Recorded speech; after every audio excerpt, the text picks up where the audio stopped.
Hi,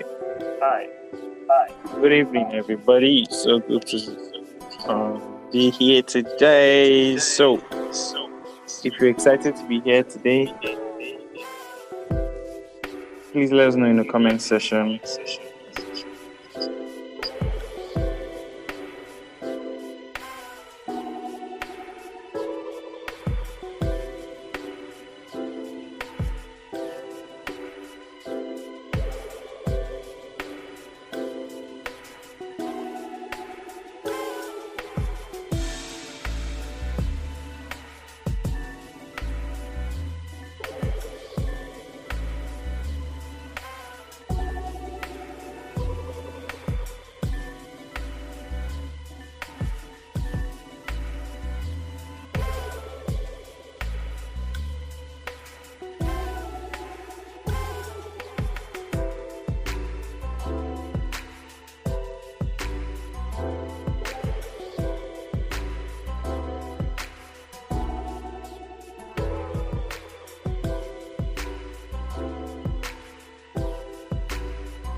Okay, okay.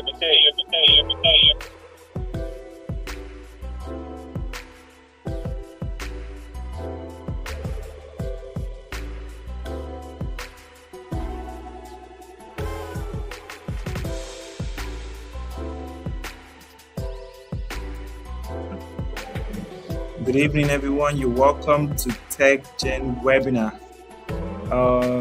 Please, you guys confirm if you can hear me,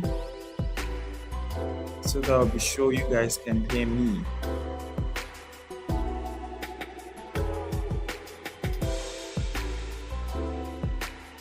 Okay.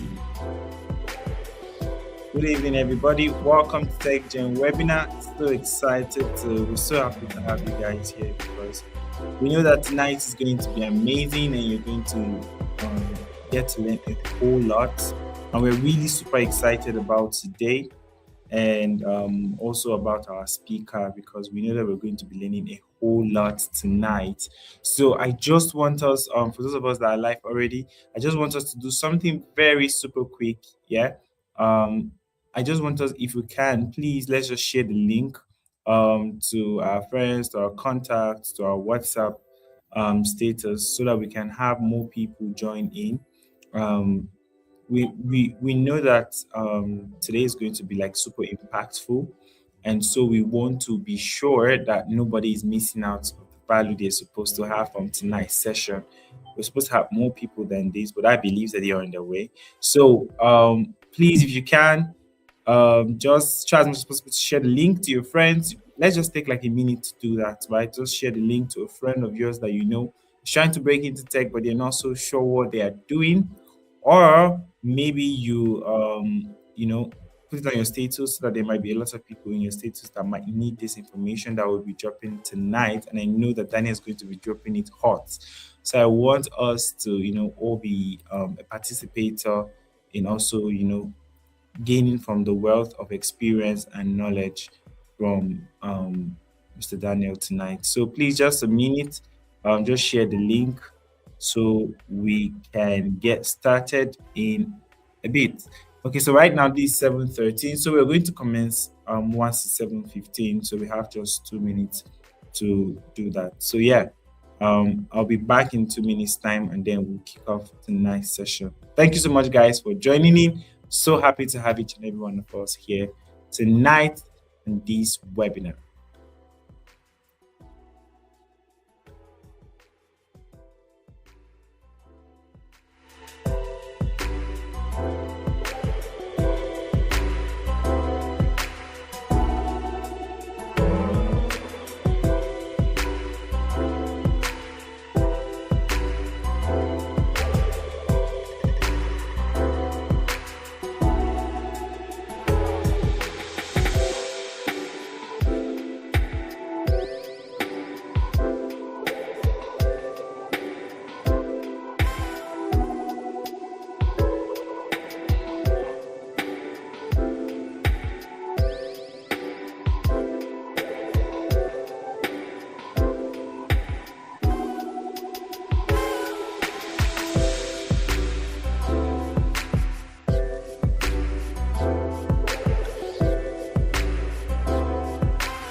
All right, welcome back, everyone.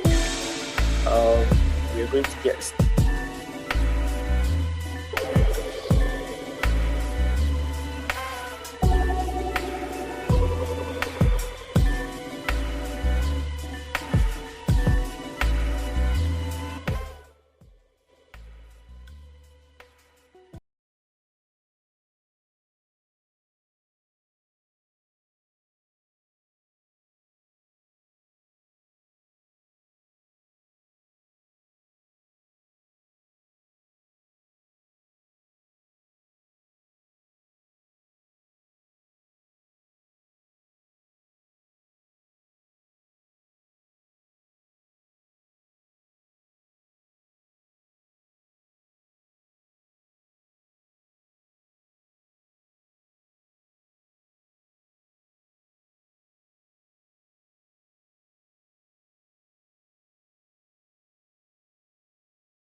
Can you guys hear me now?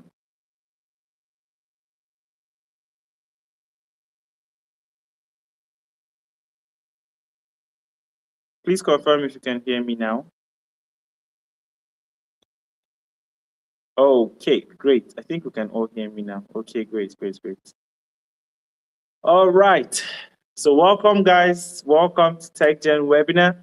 This is our fourth edition of the TechGen webinar, and it's really been incredible. We've had amazing speakers join us here live, and sharing from their experiences, from their knowledge, and all the amazing work that they've been doing.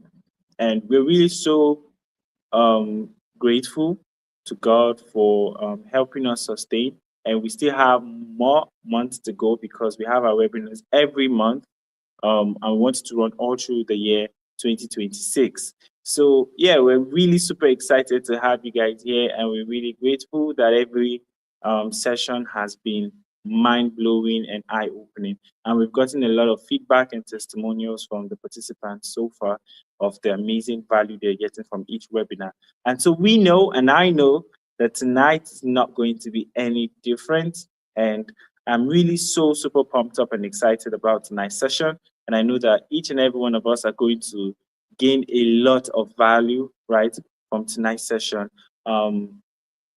First off, before I bring Daniel off stage, up on the virtual stage, I actually I met Daniel. That was I'm so terrible with dates, but I met Daniel, I think 2023 or 24.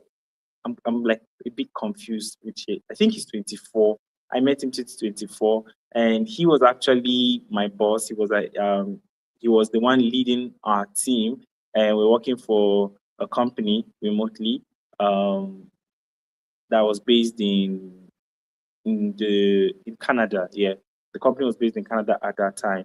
And so when I met Daniel, he was such a great guy. I just loved his personality. There's something about Daniel. If you go across his post all through on LinkedIn, you always see that he's always particular about work culture, and that's because he at that time served as our people and culture team lead, and he has gone ahead to take up many roles. His last job that I was aware of was he served as the COO after rising from the marketer up to the COO as a no-code techie. So when we're talking about the fact that Daniel is the right guy for this session, believe you me, right? There's no other person that could have handled this session if not Daniel himself, because of the wealth of experience that he has had, rising from being a mass con student, going up to serve as the chief operating officer of a fast rising Nigerian startup. So I am so super excited for you guys for the wealth of knowledge that you're going to be receiving tonight. So without further ado, Daniel Ojikalu is a seasoned growth operations and people leader with over 7 years of experience scaling startup in fintech, in social commerce, in edtech, and so many other industries, right? Formerly as the COO at Venti, where he led and built operations, marketing products, and also team systems that supported a 12 plus member core team and 30 plus campus ambassador. he recently resigned to pursue new opportunities, right? And he was once a mass comm graduate from the University of Nigeria in Suka. But right now, Danny has transitioned, right, into being in leadership roles in the tech space. And currently, if you check his LinkedIn, one thing I love about him is that he's always learning. If you check his LinkedIn currently, he holds about 20 plus professional certifications, right? So it's not just about cho. Workings day, results day. Do you get what I'm saying? And recently he got featured by Tech Cabal for his insight on startup evangelism and work culture. See what I'll be telling you? You cannot know Daniel and not know him for being so passionate about work culture. And tonight we are super delighted and super excited to have Daniel here with us tonight to share from the wealth of his experience. I hope you are with your jotters and your pen. I hope you're going to jot things down so you don't take things away. And so, with great joy, excitement, please, with a digital hand clap and confettis, please let's welcome up on stage Daniel Oji Kalu.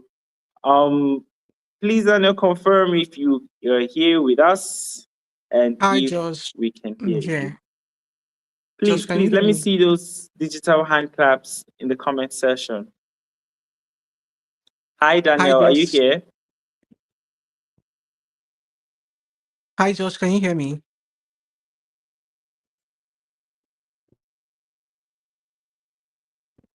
Hi, Josh. Can you hear me? Is this better? Can you hear me?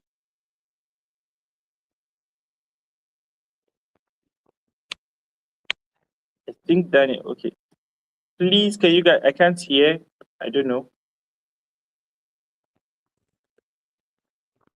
Hi, Daniel. Can you hear me? Okay, you're speaking. I can't hear you right now. Okay, Josh, is this better? Can you hear me now? Hello, Josh. Can you hear me?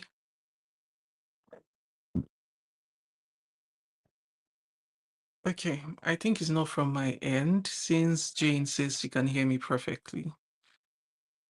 Okay.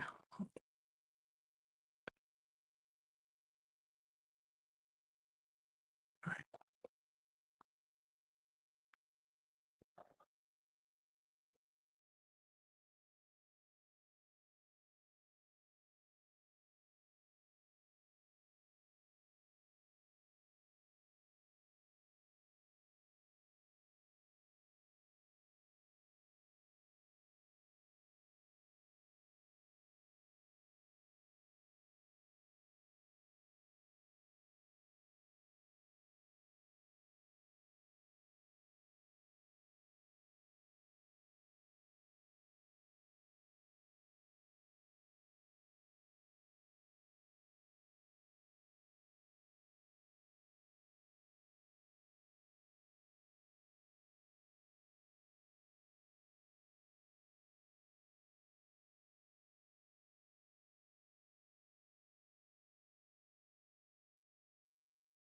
All right, I think it should be okay now. Hi, Josh. I could hear you until I lost you for a bit. But good evening, everybody, and then thank you so much for having me. I don't know if you guys can hear me, but I think I'd like to say, Josh, thank you so much for having me, right? Just like how Josh has said previously, we met ourselves in 2024, and like you had rightly said, I was the lead of the team. And I would say working with Josh was very easy. So when he reached out with this amazing opportunity for us to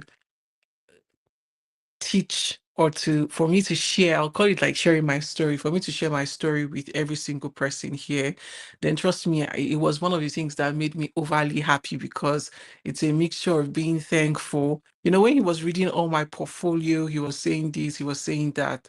I was I was saying thank you, Jesus, because you don't understand. I mean, it's not like the easiest experience ever, right? Trying to be able to change, career path and then from uncertainty to becoming like this, right? We are not there yet, but we are pushing. So, like I said, thank you so much, Josh, for having me. And I hope that we all get value before the end of this meeting. So, yeah. Hi, Josh. Can you hear me? Yes, I can. Amazing. Thank you.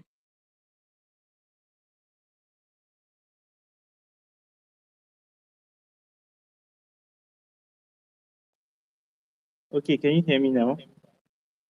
Yes, I can hear you now. All right. So thank you once again. We're really happy to also have you here. Honestly, we are. Um, so would love for you to get to tell us about your journey and how you're able to move in and navigate in the tech space. Okay, that's an interesting one. One of the things I always like to say is I like to build every single time I have the opportunity to speak about, how I eventually ended up here. I like to give plots all the time. So initially, when I had started out, one of the things that happened was I wanted to be a broadcaster. From the way I speak, you already know that, or you can infer that this person, some sort of, I'm not trying to speak grammar anyway, but it was broadcast. It had to be broadcast. I wanted to be in broadcast. I wanted broadcasting so bad. I had also tried to build out a career path in broadcasting, and it did work until at some point I just realized that, well, it might not just be the path for me, right? But prior to that, when I was also trying to get my footings in the broadcast world, I was doing other things as secondary. And it is going to be important later on in our conversation to know why I had wished I did not take them as secondary and I did them as primary, and why I also think it was a blessing for me. Now, it started out with a regular day. I came to University of Nigeria in my first year, and it was very obvious that mass communication was an exciting thing to study. Journalism was interesting because, I mean, it gives you so much things, right? It makes you to be able to understand the concepts behind, everything that has to do with journalism, broadcasting. It just gives you that perspective from a holistic point of view. However, my school did not allow for practicals. So it's more like you come to school, you learn theories, you write, and then you drop off. So it was repetitive, but at the same time, it was not so interesting. So I had the opportunity to speak to one of my colleague, or a senior colleague anyway. He was in 200, I was in 100. I just told him that, I like the way you speak. Oh, I'm interested in broadcasting. They say I should meet you. And he was like, oh, sure, you can come along. And then that's how we came along. And then he really guided me on broadcasting for a bit. And that was how we started broadcasting full time, or part time rather. Now, like I said, every other thing was secondary to me. So in mass communication, you get the opportunity to choose if you want to take elective courses. And I think it happens for every other courses out there, right? There are some things you have to take elective courses on. I never took anything on marketing. I never took anything on advertising. If it was not broadcast, I did not want it. Moving forward, on a certain day like this, I was in class, and one of my classmates that was super interested in acting came to me and told me that, hey, Dan, I think you should follow me to your meeting. And following him to their meeting, right? I was wondering, okay, what's it about? You say, my media group, there's this media group that I found here in school, where you can learn how to be a good broadcaster. You can do this, you can do that. He was just telling me, and I was very interested. I was very, very interested. I wanted to see what it was all about. And I went. Surprisingly, that day they were speaking about strategy and how they can get their media products, like the films they create, the fact that, people can come and learn acting, learn producing from them. They wanted to make it mainstream. They wanted people to know they can do these things, and they exist within the school environment. I just listened attentively, right? I did not say a word. I was just listening. And by the way, I had already started working in broadcast for a bit, so I was not popular, but it was impossible for you not to say one of those days when you are driving in a shuttle inside of school or outside of school that you did not hear me speaking. Okay, so let's continue. And in that meeting, one of the things that happened was, at the end of the meeting, the founder was asking for new perspective, new ideas on what they can do. And he now say, okay, sure, you could give an idea. What do you think? You've been sitting, you've been hearing our ideas. What do you think? And I just said, okay. I listened based on what I listened to them say. I, from my own perspective, was like, okay, I think one of the reasons why you're not getting people interested in your product is because of this or that, right? What's the name? Is because of this or that. Okay, sis, I would love you to speak freely for us. Okay. Okay. All right, amazing. It was because of this or that. That's why you are not getting sign-ups on your platform. I was like, okay, this is what I think you can do differently that could change your outcome, or rather make people to start coming here. By the time he was done listening, remember, like I said, I don't used to take marketing classes, I don't take advertising classes, but for what it was worth, the marketing strategy or advertising strategy I gave to them, he found it overly valuable. I was like, would you mind joining us to help head the team that is going to be able to drive this? And that's how I agreed.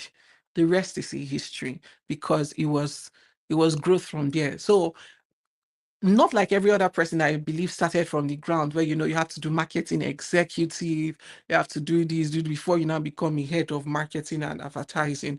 Mine was different. And I was not the oldest person on the team. So you will not say, oh, it's because we're all young. Nah. I was one of the youngest person. And I think in my first year, I was somewhere around 17 years old. Yes, I was 17 in my first year. So yes.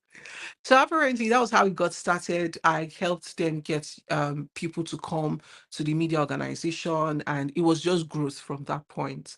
But remember, like I said, it was not my primary focus. So I did not pay it much attention, and I did not scale on that. I just wanted to be on broadcast. Now, on the broadcast aspect of it, I had done multiple cool things.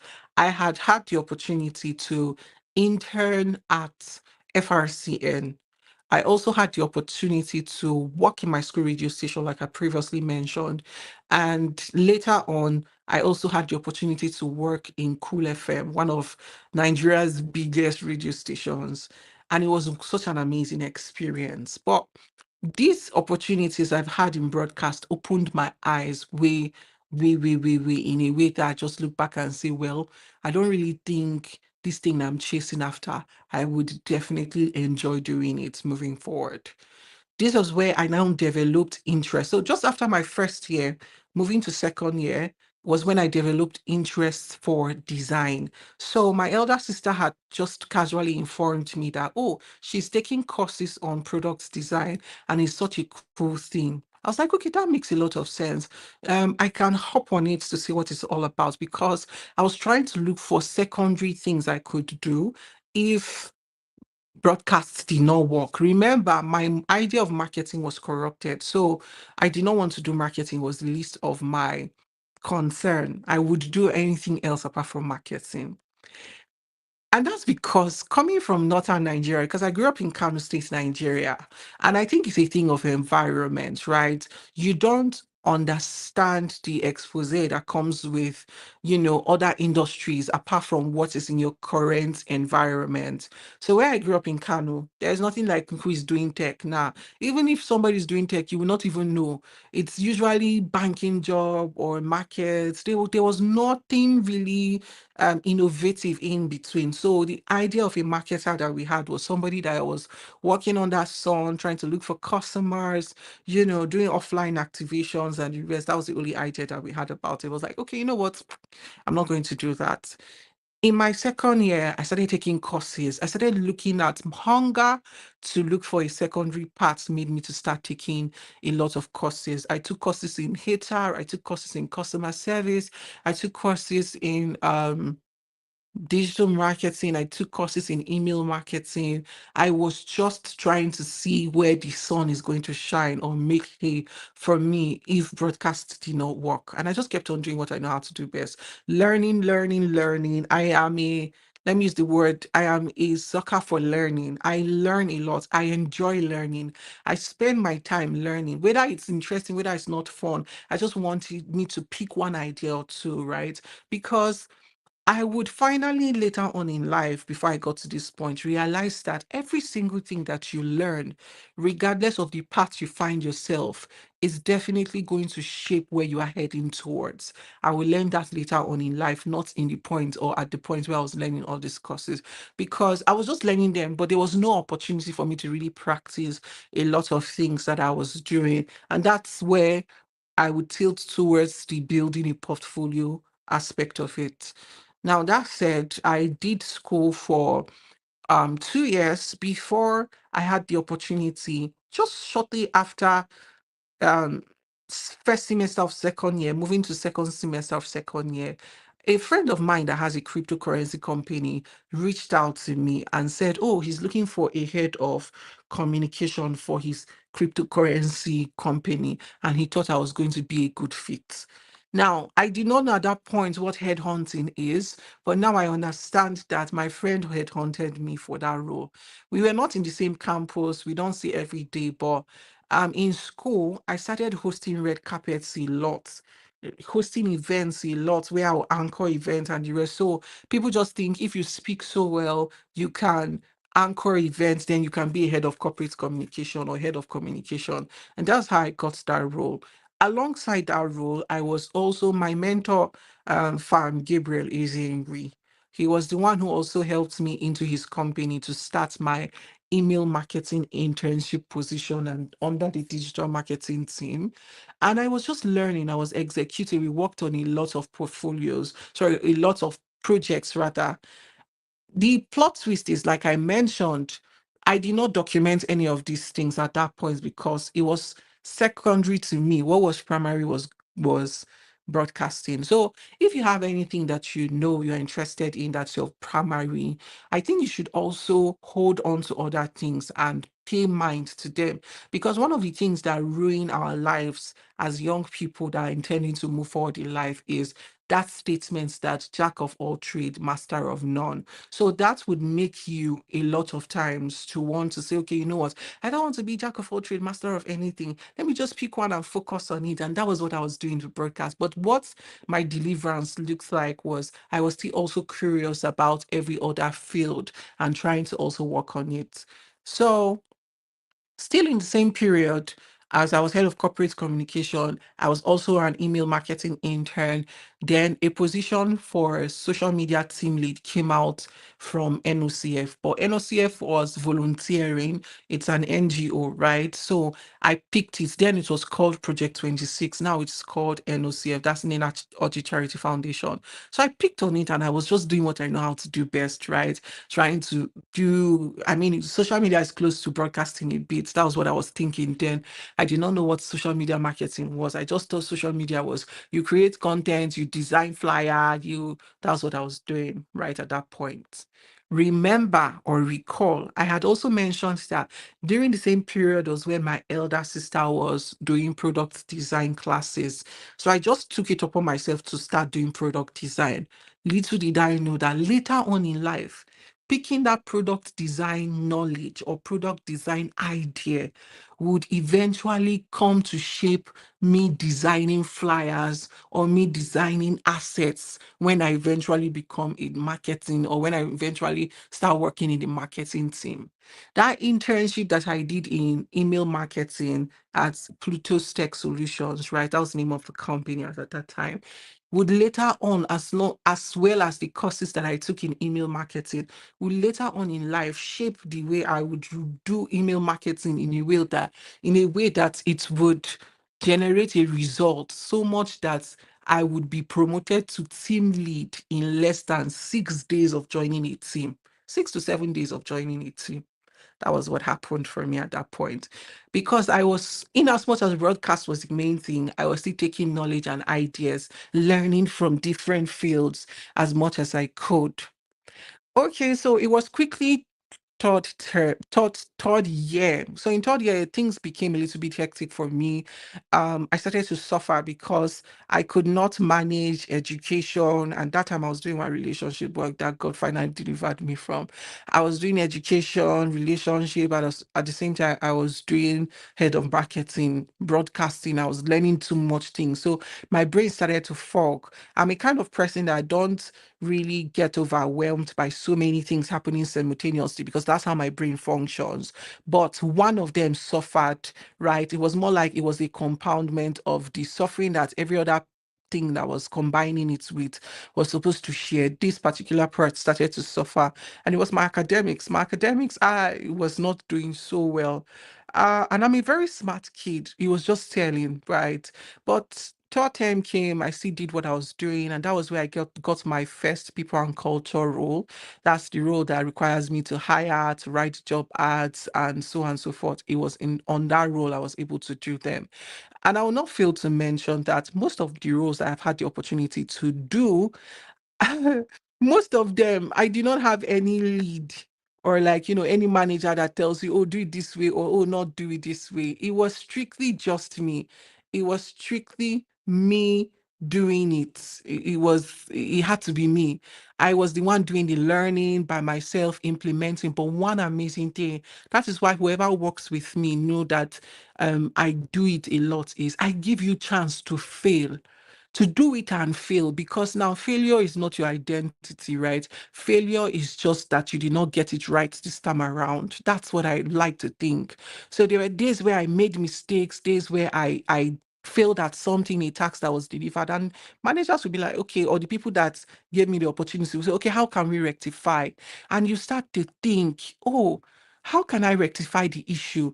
And just by thinking of how can I rectify the issue, your mind starts to shift from just being a regular individual who is always complaining about not having good opportunities or everything in between, to becoming an individual that surprisingly you start to see life from a different perspective now, because you, for what is worth, understands firsthand that okay, when issues happen, when problem happen, I'm not supposed to panic. I'm supposed to put myself together and look for solution. You start to become a problem solver and a critical analyzer instead of somebody that is always waiting for either something to go good or something to go bad. That's what it is. Third year, I had to focus more on education than I would anything else. Because it was like I mentioned, my education was suffering. But God being so kind, I was able to use my I used final year to push myself back to a very high 2-1, right? I mean, that's another win for another day. Now, plot twist. The day I did my defense in the university, the very next day of it, I got a job. The day I did my defense in uni, the very next day I got a job. And I feel like at some point it did happen at that point because I have gotten like some sort of good experience. Now, the funny thing, the thing is, we feel like at the end of the day, right? At the end of the day, what we're thinking is, um, we used to think, my mind at those days was that you have to graduate from school, you have to do this, you have to do this, do that before you could get no. You see, all those little jobs I was taking, all those compoundments of jobs I was taking, most of them did not really actually pay, but I was taking them with the idea of, oh, I'm just trying to do something just in case I graduate and broadcast does not work, I can still have other skills I could leverage. Now, it was so beautiful because at the end of the day, it stood out very unique for me because after the day I did my defense, the next day I started a job, but that job did not last for more than 2 weeks anyway because it was a very toxic job. But I did get a job. And the job that I got was a digital marketing manager job. That's a digital marketer job. It required I did design. It required that I did writings. It required that I did ads. It was just more like those things that I've been learning for years, those things that I've been implementing for the past. Remember that I gained admission in 2018. So the strike happened a lot in between my academic years. So just try to picture it.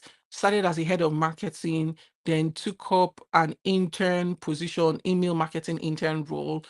All this while still doing broadcast, had the opportunity to head a corporate communication or a communication department for a cryptocurrency company, and at the same time moved up to being social media lead for an NGO. At the same time, again, we are now in final year. In final year, you did your defense and then you get a digital marketing job. Although, like I said, it did not last for 2 weeks because it was very toxic, very, very toxic. And at that time, I don't even know what work culture was, because it was so strange to me how somebody would call you and be yelling at you, calling you around 8 o'clock, yelling, yelling, yelling, yelling, yelling at you. It was so crazy. But that's the story of another day in case. All right, let's just continue a bit. So I moved to Lagos sometime in 2023. And then when I moved to Lagos in 2023, I continued with some of the jobs that I was doing already, just continue on it a little bit. And those that I could not continue, I properly resigned and handed over. Now, before graduating from uni, I had already have over like 5 years of experience in 19, 20, 21, 22. Yes, 5 years of experience now, because I mean, if you want to wait till you graduate before you do any job, I'm so sorry, you will have absolutely nothing to offer, right? In case you're still in uni. But if you've exited uni, it's never too late, because I'll still also tell you other things about myself. Now, have you seen that I did not mention any operations manager job? But I still currently have over 5 years, 5 to 6, going to 7 years of experience as an operations manager. And I'm going to explain how that happened. Now, let's go on. Shortly after that, when I came to Lagos, like I said, in 2023, started staying my, like, trying to do other jobs as well, staying my civilian as well. So we were just pushing it. And then that's where I got another job that I would eventually, on that job, meet Josh. Exactly. So that job came in somewhere around November of 2023. November of 2023 was still within, like, that's just like 2 months after I graduated, 2 going to 3 months after I graduated from university. And I did that job for November, I think October, November, December, January, February, March, April, May. I just kept on doing it. Now, it was in the middle of that job, that's in the middle of that job that I transitioned from what's the word? I transitioned from digital marketing to people and culture, because at that point I wanted to do people and culture. I mean, I had an amazing boss in the job, this new job that I was currently on. It was so great. And I just wanted to know, okay, how can I be a good manager to people? How can I treat team members right in a way that they would deliver every single thing that is expected of them? I loving to come to work every day to see my face. And that was why I started looking into HR. Now, I went from the surface part of HR, I started going deeper. Thankfully, thankfully for me, as God being so kind, right? A family member, let me just say, okay, a relative is a HR, like it's an HR. She did a technical recruitment course, and as of that time, this was one of the top certifications that you would get in HR and recruitment, because it was a technical recruitment course. What recruitment course rather, and the pass mark for that course is that the pass mark rather for that course is somewhere around, I think you have to get nothing less than an 80%. If not, you cannot be certified for it. Surprisingly, that period, it was free. They wanted people to apply and then take the course for free, write the exam for free. Ladies and gentlemen, I just, okay, let me just try. That's how I registered. And after registering, it was time for the exam. I wrote it, and you have only 3 attempts. I wrote it the first time, I failed it. I failed it to 79 points something. It has to 79 point something. Second time was 78 point something. The third time, I sat down, I read this thing like mad. I read it, went through it over and over again, learned the terminologies as much as I could. And that was how I got 90 something percent. And then I was given my certification of a technical recruiter. By that time, I understand what HR means and everything that had to do with HR. So I kept the certificate. It was not even up to some months after AP, HRCI, another big organization in the HR world, was doing free APHRI course on Coursera, Abi Coursera. Now I leveraged that. I leveraged Coursera's financial aid. In fact, I feel like at this point, if Coursera was a human being, if they see me coming, they will not even let me on because I leveraged their financial aid to be able to get courses. And I indulge you to do so. If you can, don't say you don't have access to resources. That would be a lie. There's a website that is called Class Forms. I don't remember, but I think I'll check it maybe later. It's Class Form.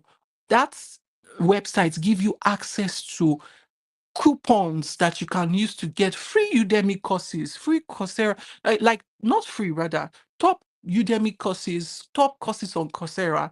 It gives you coupons to be able to get them for free. So I think it's Class Central, exactly. Classcentral.com. So I think Josh, you can pen it down for the audience. Classcentral.com. Yes, I'll never forget.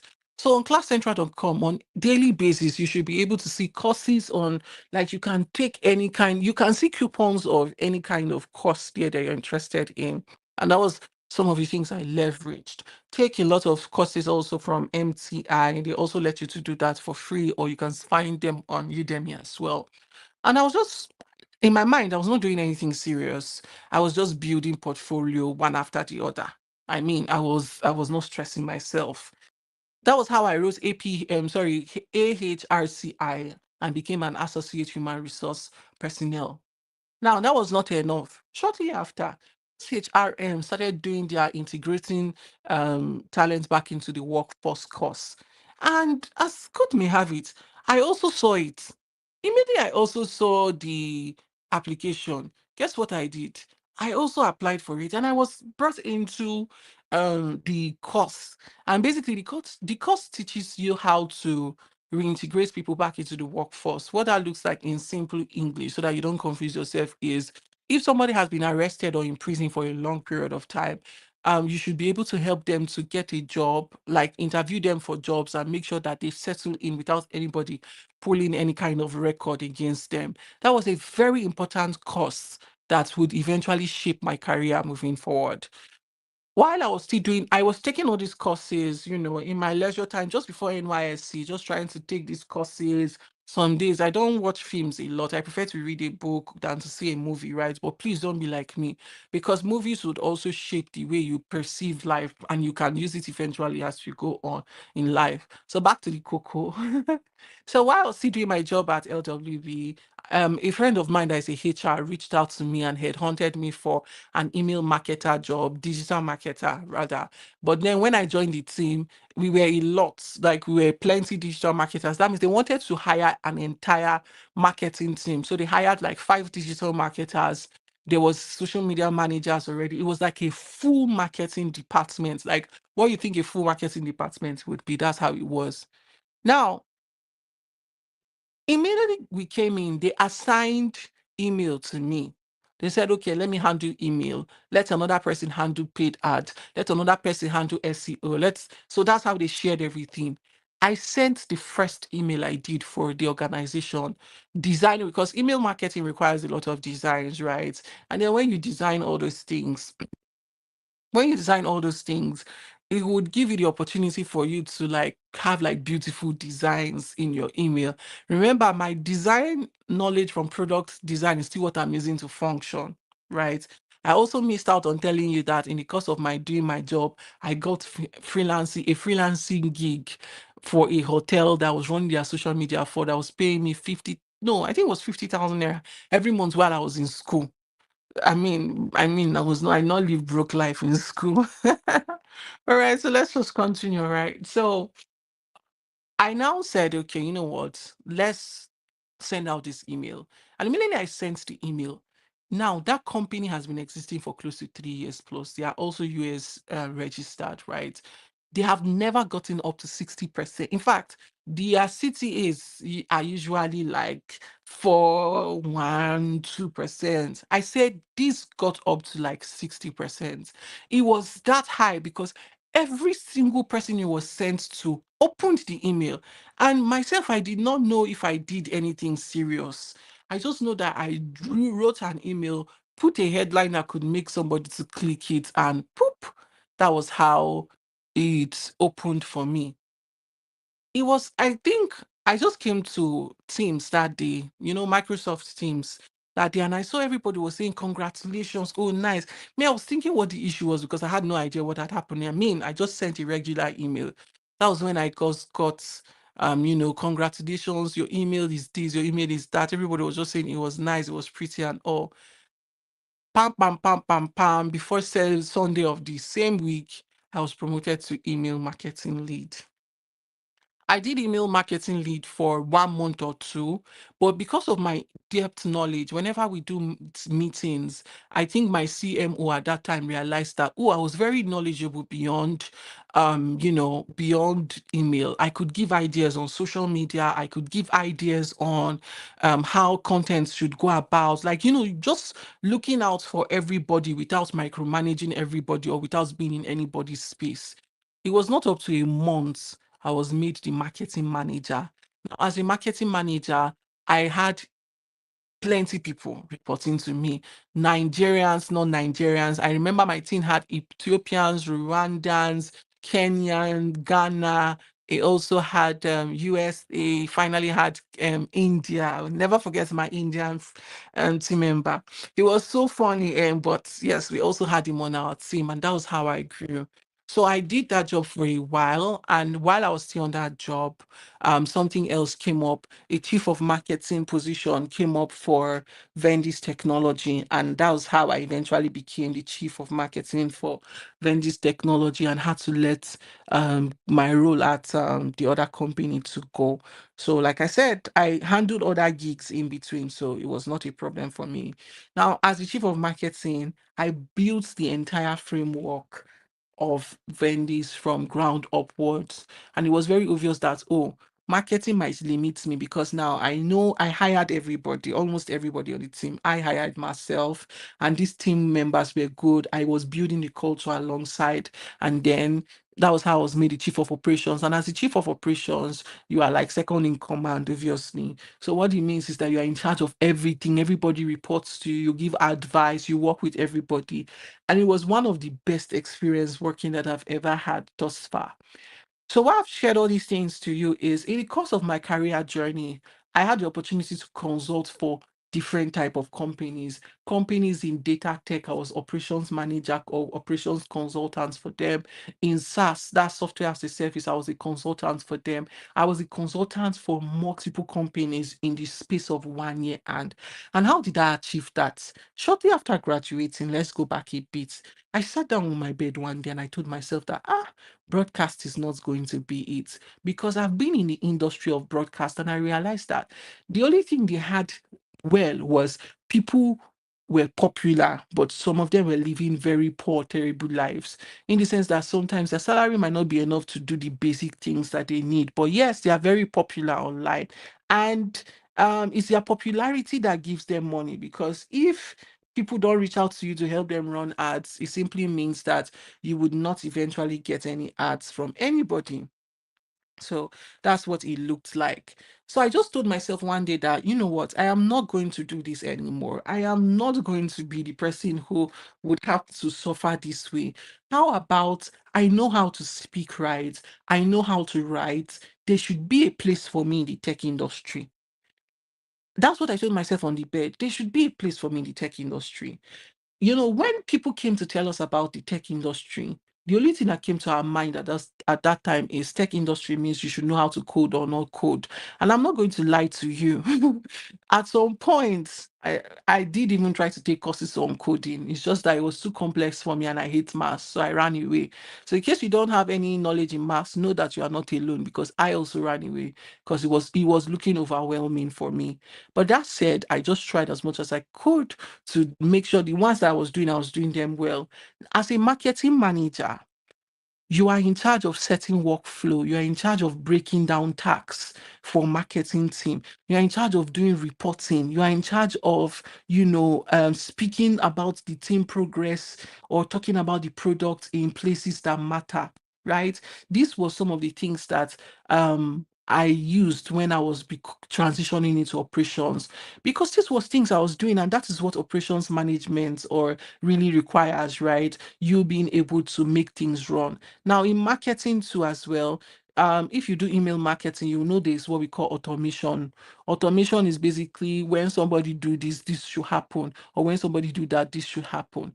Now, when I became the chief of operations at Vendis, right, it was important that we build automation to be able to make work easier or life easier for team members. And that was how I took it upon myself to start learning automation. And in less than 3 months, I had solid results from it.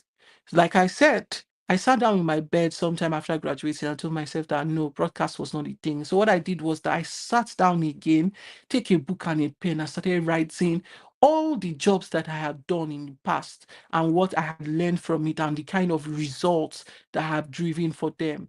As scattered as it was, I pulled everything.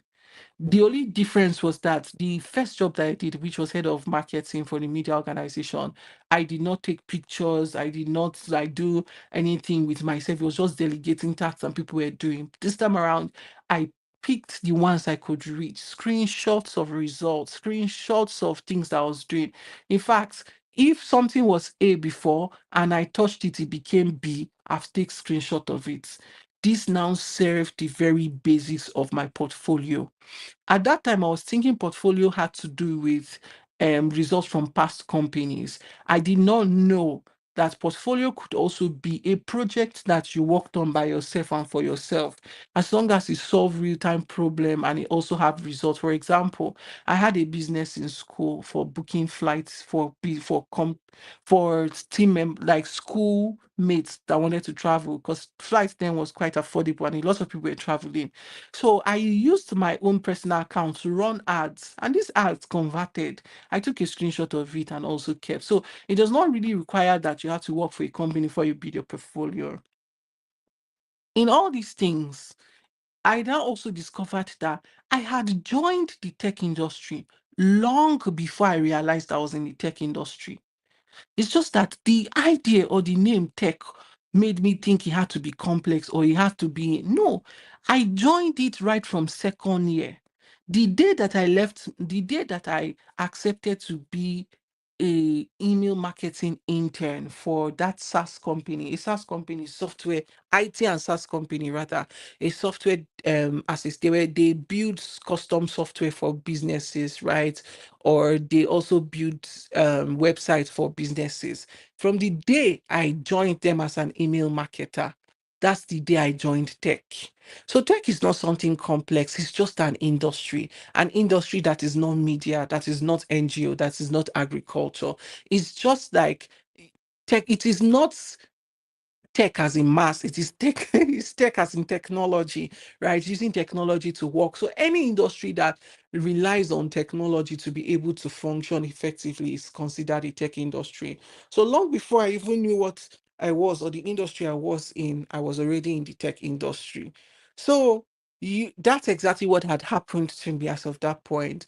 Now, my portfolio stood out for me. Why it stood out was because it was not perfect, but he had a lot of things that has screenshotted. So if you are advancing in your career or there's anything you're currently doing now at the moment, learn to take screenshots of your work. Learn to save results of your work. Don't go and show people's information. No. But when a result comes out and it is good, chakam, that's the first thing that you have to do. But that's just saying if you already have a career path. But if you want to break into tech as a non-code techie, it simply means that, first of all, you've already decided that you are non-code. I think sometimes every single thing in life have its 5 stages of grief. One of them is denial, and then the next one is acceptance. So at least you've moved from okay saying, oh, I can't, so oh yes, I understand that I'm a non-code techie. And there are a lot of career pathways as a non-code person in the tech industry. Like I said, there's operations, there's see, They are different. Currently, I have one of the largest gathering of operations people, right? I have one of the largest space that has operations people. And like I tell you that in operations itself, right, there is HR operations, there's AI operations, there's product operations, there are a lot of fields, a lot of them. Now, let me even shock you. There's a role in the tech industry that is called employee, what's the word now? Is it employee entertainment role? I think so. It's employee entertainment. That's the name of the role. What it simply means is a part of HR where your function is to be coming up with, they are paid. You are paid to be coming up with games, engaging employees, making work, making them be fun, or like making work so much fun for them. That's what it is. Do you understand? So these are people and they are paid well. So most times you must first of all understand that if you are not technical, there are a lot of roles that you can venture into in the tech space that will pay you well. Sales is one of the most difficult thing in the tech industry. It's one of the very difficult thing in the tech industry, but it is also non-paid. Sorry, it is also non-code. What sales do is okay, they have built the products finish now. Those technical people have do that's the technical part of the tech industry. They've done their tech things finish. Who will now sell these products to them, to people, to the customers? That's where you realize that sales is a good role if you are in a good industry. Because I know people that earn as high as 5 million naira every month from sales. Some of them will earn like 5 million naira and they will still earn commission on it. These are some of the salaries that most tech people, like most code people, have not seen, right? So I feel like non-code is not an impediment. It's an opportunity for you to trust your inner man to be able to come out with a um, dogmatic part of yourself in order to drive results. And that's why you have roles like operations, you have roles like compliance, in fact, anything that you study, right, does not really matter because in the no code aspect of it, you have the opportunity to just be anything that you want to be that is not tech. So I think it's easier that you understand that before I can now tell you that for me, every single thing that I have learned in the course of my journey, they are what is currently leading me now. I can communicate effectively. I've been speaking for over 40 something minutes, if not going to an hour now. I've been speaking fluently. At the same time, I know how to write. At the same time, if you take me to broadcast station, I will kill it because in my time as a broadcaster, I did voiceover for Dano Milk. I did voiceover for Plutos. I did voiceover for Asbestos. Like that range, one asbestos company. I did what's the name? I did jingle for them as well, right? So I have a good knowledge with how that works. I also have my personal podcast. So at the end of the day, I have a lot of things that now it's currently difficult for somebody to want me for one role. Because if you read my title, it says I think my title here says growth, operations, and people head. So what it means is that if you bring me into growth and marketing, I would head a team and will drive results. If you bring me into operations, I will head a team and I will drive results. And finally, if you bring me to people's team, I will head a team and drive results. And ladies and gentlemen, that's my journey from not having any idea of what life was going to be, from stabling in broadcast to becoming one of, would I say, a top person when it comes to like, the tech space, especially in operations. And I just turned 25 last 2 months. That's in February. So it's not like I'm one old person. No, I'm just one person who thankfully God has been able to help one. And I was able to spot that well. I have to just learn. I have to just watch videos. I mean, nobody can push you to do great things. You have to push yourself. So I pushed myself with the help of God. And this is where we had to stay. So that's all I have to share. I'm open for questions and feedback. Hi, Josh. Over to you. Wow, thank you so much, Daniel. Wow. That Okay, I was think I like, cannot hear you. can you hear me now? How about now? Can you hear me? Hi guys, can you guys hear It's me? still muted. Okay, no, it's not speaking. Okay, just a sec. Let me be sure. Can now permit me? Sorry. Yep. Can you guys hear me now?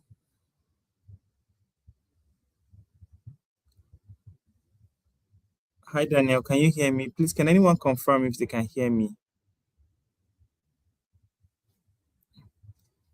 Oh wow. Just a sec, guys. Let me be sure. Please, if you guys can hear me, just okay, loud and clear. They can hear me in the comment section.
Confirm if you guys can hear me.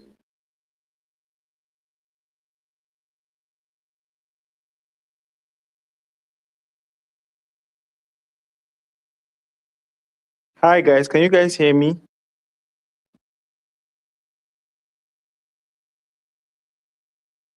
Please confirm if you can hear me. Hi, Josh. I can hear you now. Can you hear me? Yes, I can, loud and clear. So sorry, I think No the problem. network just took me out. No problem. Okay. Thank you so much for that session. That was really mind blowing and like eye opening. I went through your aside the fact of working with you. I always follow you up on LinkedIn, so I'm always seeing the things you're up to. But hearing you talk about your own story, man, it just gave me like a more broader perspective of how passionate you are about learning. I know that you're always up to something. That is such a guy that when we left the company we were previously working for because they unfortunately had to close down.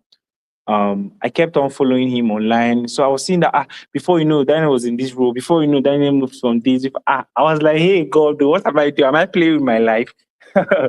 Right. So but I'm always looking up to him because of the massive progress he has been making. And really, from all he just said, I would say one of the things that I can note is that he's willing to learn. And honestly speaking, if you really want to survive in a tech world, in the tech space, you have to have like a voracious spirit for learning because the tech world is evolving. Please confirm if you guys can hear me. I want to be sure I'm not just talking to myself.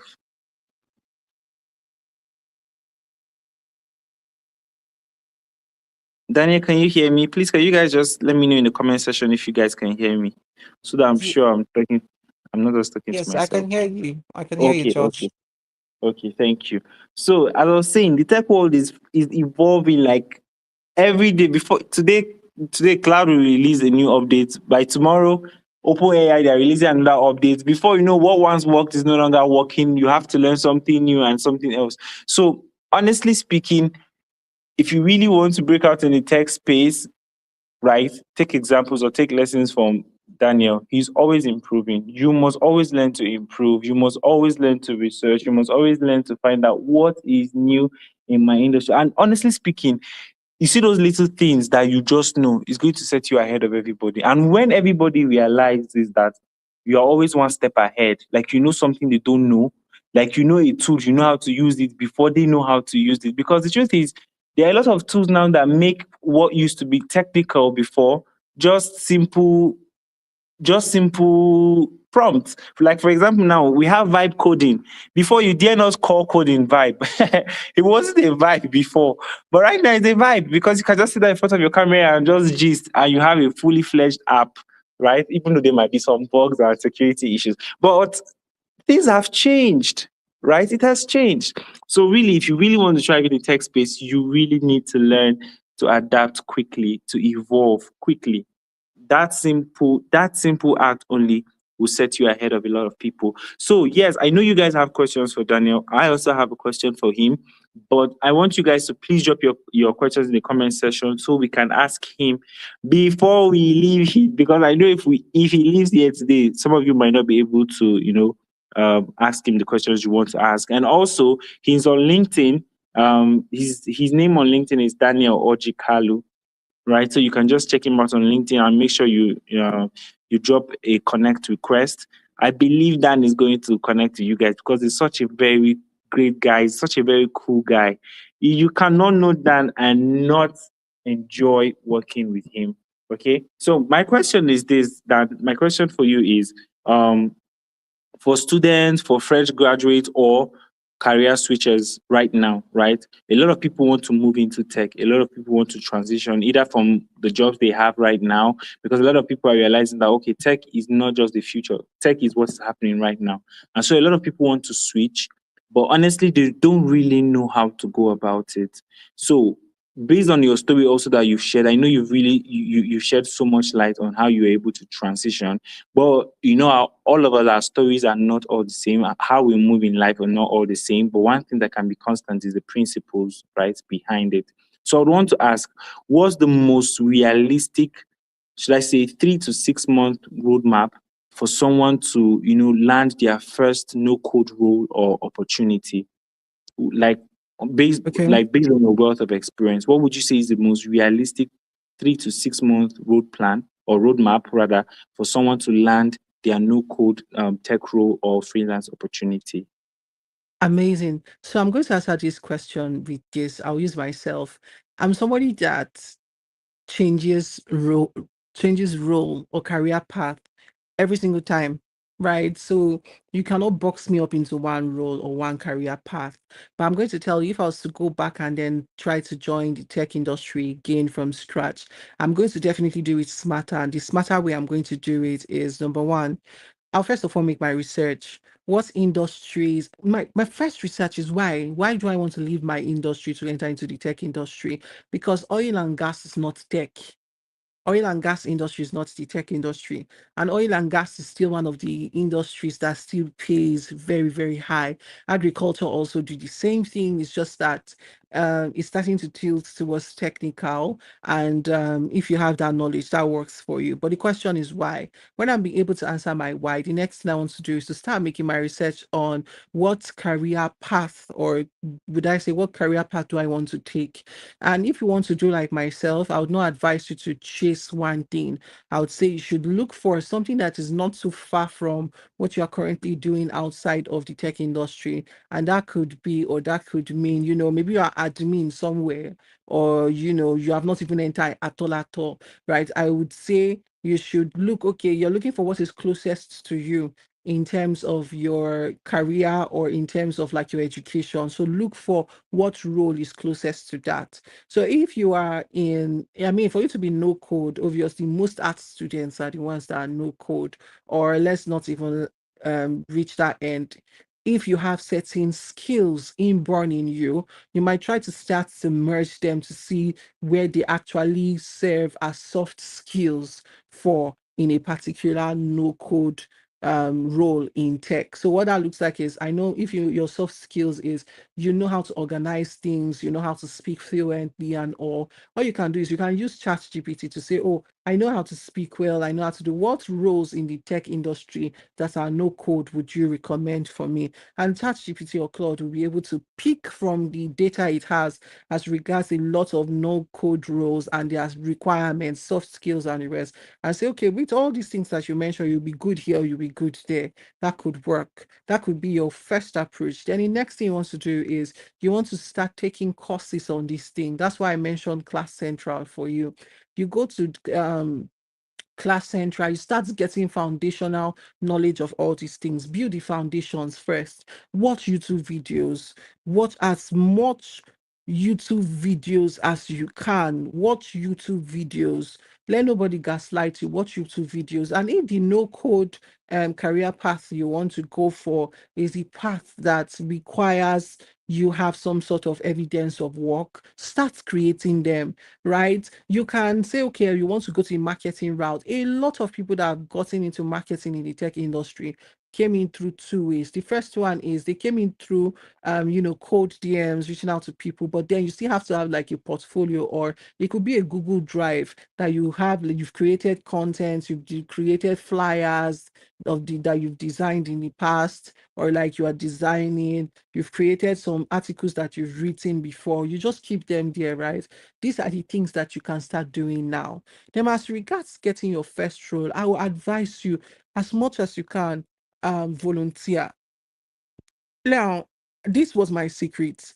Any career path that I'm interested in, I look for an organization or a place or a company I can volunteer it in.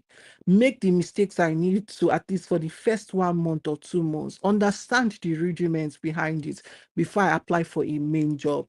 And usually, what had happened was that was my own path and it did work. Alternatively, you can start following people in that industry or following people in that career pathway, seeing what I do is I go to LinkedIn. I look for, if I wanted to transition into project management now, for example, I would go to LinkedIn, look for product managers, right? And check what results look like in their profile. I will look at job after job. What is this person saying their day-to-day activity was? What did they say their results was? I will go to job descriptions about these jobs and I will read carefully what are hiring managers or HRs looking out for once they want to hire somebody to do this particular job type. Then I'll start looking for how I can learn that as fast as possible. And before you know it, three things: you have a place you're volunteering in that allows you to, like, execute. You have your own option of learning and creating a new portfolio. And the third one would be you are learning not just randomly, but based on what other professionals in that field has listed as their result or listed as their day-to-day, or the job titles and job description that this job career path requires, or this career path requires. Now, having said that, another thing I will tell you is you have to now mentally overcome imposter syndrome or inferiority complex. Otherwise, you would think you're not fit for the job. And why I'm saying this is because usually you think you need to do something too much in order to get into the tech industry, not knowing that the industry that you're even coming from is the difficult industry, and you've been able to get a lot of, it could even be the course you study in university. It has given you the so much stretching that you need in order to function effectively in that new job, regardless of what it is that they mention. So my advice to you is very simple: mentally make a list of career paths you think you will enjoy. Go to YouTube and look for them. Now, one thing I will also tell you is don't just go to YouTube and take courses. Go to YouTube and TikTok and write day in the life of a day in the life of. I do that a lot and I enjoy it. So whenever I want to do a new career path, I will not just go and do gara gara. And part of the things I do when I'm doing my research is I'll go to TikTok and write day in the life of, let's say I'm, like I said, product manager. I'll go and write day in the life of a product product manager. I will see them show me their life, how they are doing meetings, how they are pressing their keyboard, how they are answering call, I will now say, hey, is this the kind of life that I want to live? And I say, okay, no problem. Let me look for day in the life of a customer service representative. You see, these are some of the low entry bars or a low entry career path you can use to enter into the tech industry. And you can leverage it. Once you enter, you can decide to, okay, rechange your career path. Because if somebody that I know that is a PhD student is an intern in in the tech industry, doing project management intern, then it means that me that is still 25, that don't even have my master's yet, I can change career path and I can change it as fast as I can, right? So that's what it looks like. So to answer your question, there's no blueprints, but what had worked for me is research, ask myself why, then look for the parts, because tech industry is vast. It has e-commerce, it has fintech, it has logistics, it has edutech, it has SaaS, it has different part of it. Which of them is going to interest me even more? Everybody runs to fintech, but it's not the only tech industry there is. There's edutech. Do you understand? There is SaaS. SaaS are the people that build softwares for businesses. There's the IT. IT is the ones that develop this app that we're using to do this meeting, right? So you want to do as much as you can to do your due diligence in making your research. Then the next thing is, okay, what career paths would I find interesting? You are looking for these career paths as much as you can. You are looking for their day in their life or day in their life, doing this career. And then you're making your decision, at least narrowing it down to top three. Your top three should now guide the courses you take on Coursera or Udemy on Class Central. And it should also guide you to create your portfolio that will be required for you or from you, regardless of what it is, right? That they might require. And then the next thing you need to do is you need to be shameless about talking about the fact that you are learning something new, sharing some of the things that you are doing. Like if you go to my LinkedIn, there are a lot of things that have pinned to my profile. And when I pinned them to my profile, I just moved on with my life. But you'd be so surprised that those things that I pinned to my profile that I felt like a lot of people did not even really like, right? They are the reasons why whenever somebody comes to my page, they some sort of start saying, oh yes, I think you can do this job because they've read what I've written. So be shameless about talking about what you do or what you're intending to do, and what God or the universe, right, do the best thing it can in your favor. Do you understand me? So I think you should do the much that you can with putting yourself out there, and then go. If you see a company that you like or you love, try to look for either their CEO on LinkedIn or look for the head of department or HR and tell them that CEO, even if they are going to pay you 20 naira in this hard economy, that you want to intern with their company or you want to work in the entry level of their company. A lot of them will give you the opportunity to do that because it expands their portfolio, and at the same time it also gives you knowledge in return. So that's just like a mental roadmap for me. It might not, all these things I mentioned might look like a lot, but if you are very serious, you want to lock in, like the way I like to put it, right? 3 months is enough for you to land your first role. Remember, I was promoted in 6 days. Six, not even more than 1 week, for a role that I've just been casually reading for, right?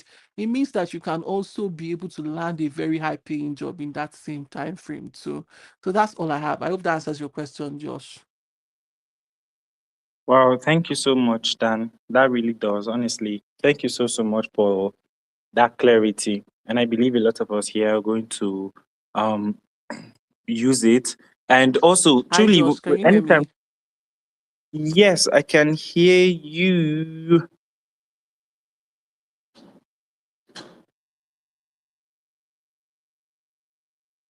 Hello. Can you hear me now? Yes, I can hear you now. Okay, all right. I said thank you so much for that. Honestly, you really clarified that roadmap for a lot of people. And really, like I said, the journey might not be the same, but the principle behind it is. And you also said something that I never knew. That's really a very golden hack. Going to check the life of so so so. So there was this lady on YouTube, right? I don't know, maybe you might know her. I think she's 20 something or so. She's working currently, or as of the last time I watched her, she was working at Google. So she'll be showing a day in the life of a software engineer working at Google. I I will not lie to you. I felt bad at a point for myself for not being a software engineer because when I saw the things she was doing, the perks she had, I will not lie. The perks she attracted me too. When I saw the perks she got from Google, getting a laptop, getting like there were so many things, right? It just made me feel like, oh my god, I should have been a software engineer. But like you said, I don't like math too. But honestly speaking, right, you really gave a golden hack on that. If you really want to transition into any role, you can go on TikTok, you can go on YouTube and search for a day in the life. I never thought that was a thing. But thank you so much, Daniel, for sharing that. And also to say this, yeah, it would amaze you that I was a teacher, right? Before my first remote tech role was working with you when we were working with learning with Babanla. That was my first tech remote role. I was a teacher as of the time I applied. And what led me to say this Wow. is that I want to say if you want to transition into the tech role, I know some of you might be like, oh, I'm just a Facebook person or oh, I'm just an Instagram person. I love to rant on Facebook. I will not lie to you. If you really want to take your career serious and you want to transition into a tech role, you have to take LinkedIn serious, right? You honestly have to take LinkedIn serious. I know it might look all serious and oh, what's going on here? But the more you keep getting at it, the more you keep visiting the platform, you begin to understand. It was on LinkedIn that I applied for learning with Babanla, and then I got the interview, and then I met you, and then I met Boss. And honestly, that was my first tech role. I know you are just hearing this for the first time. So, but I had to, to learn to say, okay, let me take this LinkedIn serious because I had like a 2 weeks break, and it was in that 2 weeks break I arranged my portfolio. And now I want to say this also, right? Like Daniel said, portfolio is not a big word. It's just you do this, screenshot it. One of my portfolios I used for my video was the video editing I've done for my church, right? So I did a lot of videos for my church. I added it to my portfolio because yes, I did the work. Also, um, another thing also I did to add to my portfolio was I did internship, right, or volunteering roles. A lot of people, especially like currently in our generation, I see a lot of people say, "Oh no, don't do free work. Oh, don't do that." Yes, I would not agree. If you're at the point, there's a point you get to where you don't do free jobs because you know your worth and your value. But if you're trying to break in, bro, you need to take up some volunteering roles, right? You need to reach out to some businesses that, oh, I see your graphics is bad. I'm a graphic designer. I want to do graphics for you. I don't want you to pay me, but I want to do graphics for you. You do that graphics for them. They love it. They give you their feedback. You screenshot that feedback. You screenshot that post.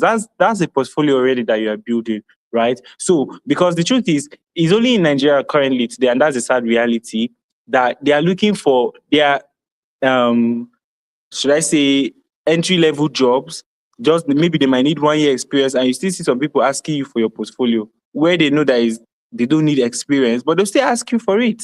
So you also have to have at least something to show that you are in this path already. You're beginning to do this. So it doesn't take a lot, right? You have a simple work, screenshot it. You did something that was amazing, screenshot it. Okay. So I'm going to move on to the next question, Daniel. Sorry, we're almost going to be out of here, but I will move on to the next question. The question is from Jedidiah. Hi, Jedidiah. So good to have you on this webinar. You're welcome. So the question is I'm working with an organization where I create content for their social media and I also design flyers. Engagements are quite low. What can I do differently? So that would you want to take that?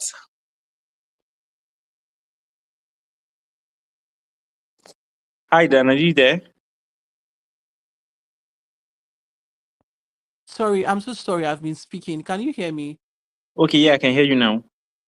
Yeah, all right. So I say I saw the message and I just smiled because if you've been in marketing, you've been on this spot a lot of time. But one of the first thing I will tell you is if you're putting out content and people don't like them, it's because of three major things. First of all, you are not tailoring your content to your ICPs, right? I would really love if I was speaking to you directly and then asking you certain questions and you were responding, but I'm just going to give a general perspective. If you know your ICPs, you will know how to speak to them. Then, second of all, social media might not be right medium for your ICPs. Emails might be. So whenever you post things that your ICPs should enjoy and you put them on social media, they are not supposed to be there because your ICPs might not be on social media, or their demographic does not spend so much time on social media, so they might not see it. Now, the third thing is your contents are not appealing. These three things is what is the issue. The first one, like I said, is, I mean, you don't know your ICPs. Two, they might not be on social media. Three, they are not appealing. Let me give you an instance. If your ICPs are young persons, right? You understand that they are young persons. You just know that, okay, this demographic, they will be more on TikTok and Instagram and Twitter, these three things. And even these three platforms, they don't have the same approach. If you are too serious on Twitter, nobody will take you serious. If you are too serious on TikTok, nobody will take you serious. Where you can be a little bit serious and then chef can be Instagram and they understand you. And it could vary depending on the industry that you find yourself. So ask yourself this question: side by side, your competitors that is doing so well, what is your problem? What are you not doing right? Second thing that you need to do to fix your issue is definitely going to be, like I mentioned, Pyro is competitors analysis. Die inside of it. I have functioned multiple times because of competitors analysis. I'm always stalking my competitor. If they had a post that they posted like 5 months ago that did well, how can I recreate something similar to that and then make my own better that it makes me thrive now? So spending time doing competitors analysis beyond just the word would change everything for you. So if you're in the fintech space, for example, let's say I'm in fintech space, right? One of the top fintechs in Nigeria are like Piggyvest, Cowrywise, let's say Cora. These are some of the top, fintechs in Nigeria. I'm always there. I'm trying to look at what have they posted.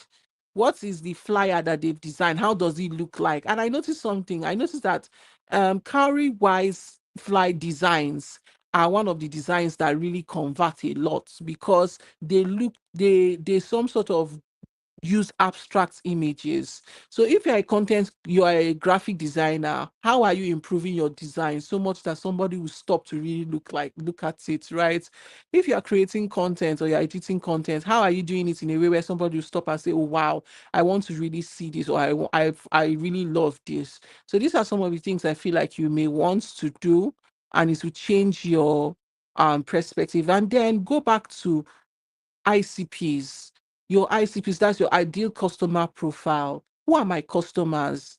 Where do they spend more time? What is the language that is used here? How can I engage them?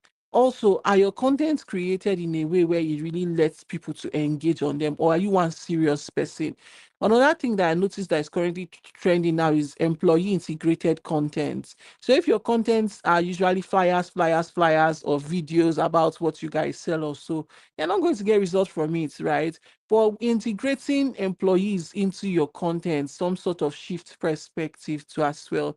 So I think with this few point of mine, except you want to go further, and then maybe you can reach out to me on LinkedIn and share use cases with me and all. I think you should be able to save you from the water so much. So yeah. Yeah, thank you so much for that, Daniel. Okay.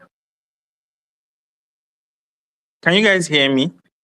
Yes, I can hear you. Okay, thank you so much for that, Daniel. That was really clear. Also working in the marketing space, no marketer that would not encounter that, right? And really, you just said it. And one thing also I even do too is that competitor. I'm stalking you, bro. If you're my competitor, I'm going to be stalking you. I'm going to see what you're doing that I'm not doing. What is it that people engage with? I'm looking at how quick do you respond to comments? When do you post your captions? You get, like, I have a boss I used to work with. He would say these things, they are not rocket science. And so sometimes don't try to reinvent the wheel, right? Just take what works. And really, if you check most social media videos, like especially, like, let me say for example, hooks. If you check almost everybody now, like there's a particular hook everybody start with, but they might just change it. But it's the same thing. So, like he really said, right? Do your research to know your customers, stalk your competitors. I do that a lot. If you find something that works, don't try to invent the new Facebook. Just Hmm. Anyways, I think he really did justice to that question. Or I think he actually did justice to that question. And we do not have any other question right now. I'm not sure we do. Um, I'm trying to see, but I'm not sure we have any other question. So we are going to wrap this up if we don't have any question in the next 30 seconds. So if we're not having any question, we're going to wrap it up. It's been an impactful night for me, and I don't know about you guys. If you've gotten value so far, or if you've gotten value from this webinar tonight, please let us know in the comment section. Jedediah Kolo says, "Thank you so much, Sir Josh. I'm so glad you're creating and giving back to the society. Thank you so much for joining us. I'm so glad that you got a lot of value from tonight's session. And honestly, Dan did justice to tonight's session. And I'm really, really delighted to have had him on board and to have him speak to us from the wealth of his experience. Um, so I'm not seeing any other question. I want to believe that we are clear. And I want to use this opportunity to say thank you so much, Daniel. This is the first, and this will definitely not be the last. I'm putting it out there because what you said tonight was really mind blowing, and we would love to have you again. Okay, can you hear me?